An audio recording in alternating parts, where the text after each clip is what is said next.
I heard laughter coming from my living room, and when I peeked inside, my blood ran cold. There was my daughter-in-law standing proudly in front of a couple I had never seen before, smiling like she owned the place.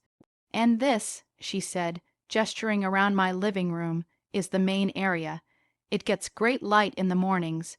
You'll love the neighborhood, too. It's quiet, safe, and has wonderful neighbors." The couple nodded in approval, as if they were seriously considering buying my house. I had to hold on to the door frame because my knees almost gave out. My daughter-in-law was giving strangers a tour of my home, as if she was the one selling it. "Tell me honestly, what would you have done if you were in my place? Would you have confronted her right there, or waited to find out just how deep her betrayal went? You see, this wasn't just any house. This was the home my late husband and I built with our own hands. Every wall, every picture frame, every piece of furniture held a memory. My husband passed away 7 years ago, and after that, this house became my last connection to him. My son, Daniel, had moved out years before, and though I missed him, I understood. He had his own life to live. But I never thought the day would come when I'd feel like a stranger in my own home. It all started a year ago when Daniel and his wife, Claire, came to visit. At first, I was thrilled. They lived about an hour away, and I hadn't seen them much since they got married.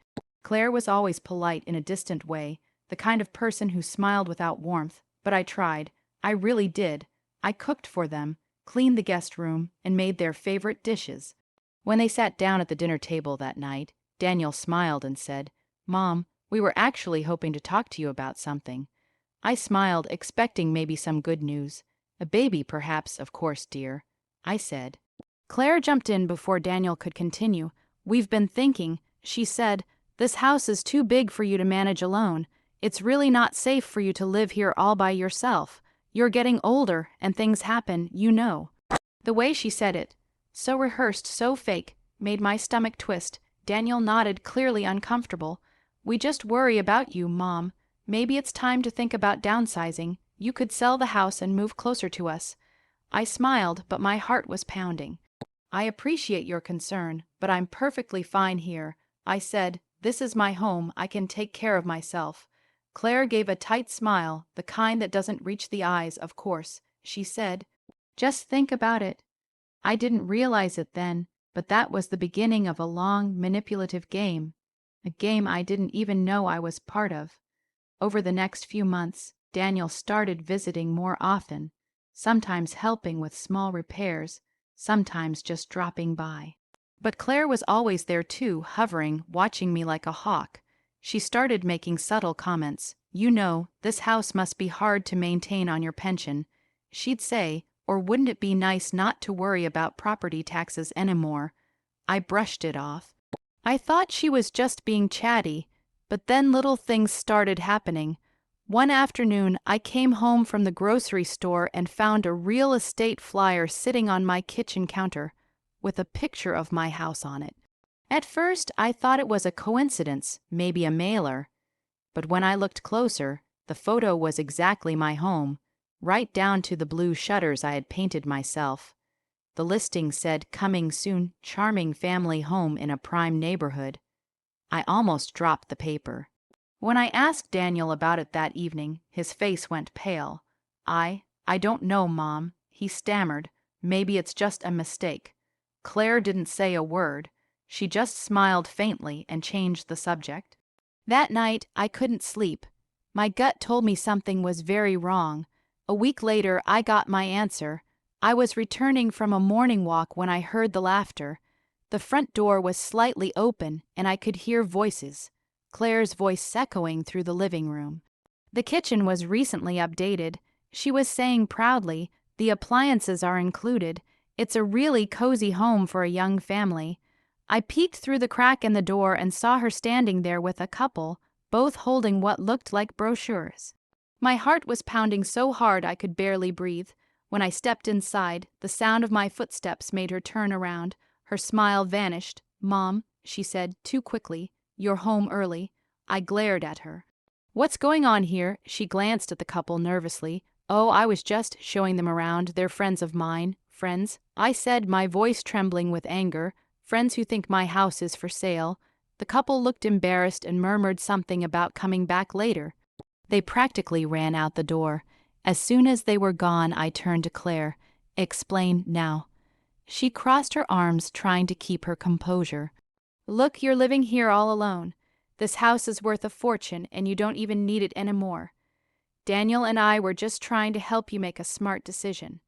By lying to me, I snapped by listing my home behind my back, technically. She said calmly, we haven't sold anything yet, but you really should think about it.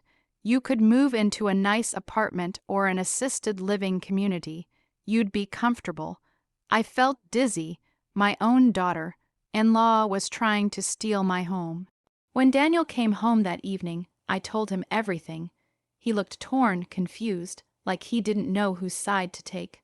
Mom, he said quietly, Claire just wants what's best for everyone. Maybe she went about it the wrong way, but I cut him off.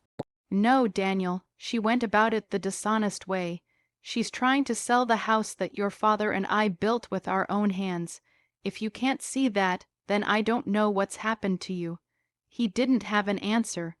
That night, I sat alone in the living room, staring at the walls that held decades of memories. I knew I couldn't let them take this place from me. If Claire thought she could manipulate me into leaving, she was in for a rude awakening. So that's the situation I was in. My own son caught between loyalty and greed, and my daughter-in-law scheming to sell the only home I'd ever known. Before I tell you what happened next, I want you to pause and tell me in the comments. What would you have done if you were in my shoes? Would you have confronted them again, or played along to teach them a lesson? Because that's exactly what I decided to do. Over the next few days, I acted completely normal. I cooked dinner, smiled, made conversation. Claire seemed to think I had calmed down. She even started bringing more friends by, pretending they were just stopping for coffee. But I watched them, every single one of them, peeking around, whispering, clearly being shown the property. So I decided to set a trap. I called an old friend of mine, Linda, who used to work in real estate. I told her everything. She was furious on my behalf. Together, we came up with a plan. The next weekend, when Claire was out running errands, I had Linda come over posing as a potential buyer. When Claire came back and saw us sitting in the living room, her face turned white. "Oh, Claire," I said sweetly, "meet Linda. She's very interested in buying the house." Claire blinked, confused. "Wait, what?" "Yes," I said. "I thought you might appreciate that I finally took your advice. Linda and I were just discussing details." Linda leaned in, playing her part perfectly. "I'm thrilled about this property, but of course I'll need to see the deed first. You're the legal owner, right?" Claire stammered, "No, I mean yes, but the paperwork isn't." I interrupted her. "Oh, don't worry. I already spoke to my lawyer this morning. He confirmed something interesting. No one can sell this property but me, and if anyone tries to, it's considered fraud." The color drained from her face. Daniel came home right about then, looking confused. "What's going on?" I turned to him calmly. "Your wife has been showing my house to buyers behind my back." So I decided to play along, to expose her lies. Claire tried to interrupt, but I raised my hand. "Enough, I've already spoken with a lawyer and I've updated my will. From now on, Daniel, the house isn't part of your inheritance. I'll be donating it to a veterans housing charity when I pass. Your father would have wanted it that way." Daniel's mouth opened, then closed again. He looked like he wanted to argue, but something in my tone stopped him. Claire, on the other hand, was furious. "You can't do this," she shouted. "You're just doing this to spite me." I smiled. "No, dear, I'm doing this to protect what's mine." She stormed out, slamming the door so hard it rattled the windows. For a while, things were tense between us. Daniel apologized eventually, and I could see that he was ashamed. He admitted Claire had been pressuring him about money, pushing him to convince me to sell. I told him I forgave him, but I would never forget. A month later, I got a call from Linda. She said she'd seen Claire at another open house, this time trying to get a real estate license. I couldn't help but laugh. I guess she figured if she couldn't steal a house, she'd try to sell someone else's. It's been 6 months now. The house is quiet again, peaceful. Sometimes, when I sit in the garden with a cup of tea, I think about how close I came to losing everything. But then I remember that I stood my ground, and I feel proud. If there's one thing I learned, it's that no one can take what's yours if you refuse to hand it over. So tell me, was I wrong for what I did? Would you have handled it differently? If you were on my side, hit that like button. Subscribe for more stories like this and share your thoughts in the comments below. I love hearing your takes on these wild family dramas. Thanks for listening, and I'll see you all in the next story.